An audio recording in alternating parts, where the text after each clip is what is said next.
जय श्री राम दोस्तों, पवन सिंह का सॉन्ग आ चुका है और आते ही एकदम लग रहा था तबाही मचाएगा, लेकिन एकदम फ्लॉप हो गया। फ्लॉप मतलब 1 घंटे में 30,000 व्यूज, कुछ खास नहीं है।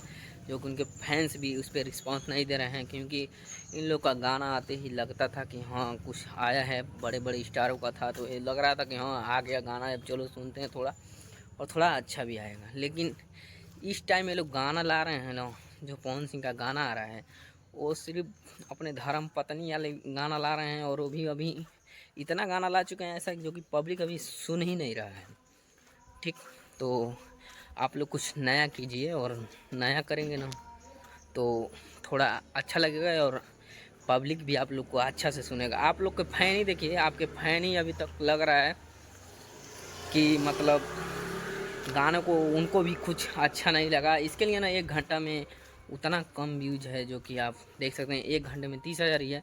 और आप लोग को कैसा सॉन्ग लगा, और इस मैं तो यही बोलना चाहूँगा, ताकि अब थोड़ा इस सब सॉन्ग से हट के थोड़ा अलग इंटरटेनमेंट सॉन्ग लाएँ, थोड़ा फनी सॉन्ग लाएँ।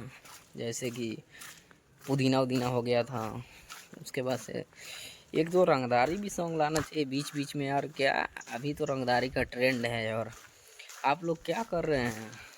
अरे थोड़ा हट हट के लाइए, लेकिन एक ही पे रेले जा रहे हैं, और फैन को वो अच्छा नहीं लग रहा है तो कहाँ से सपोर्ट करेंगे।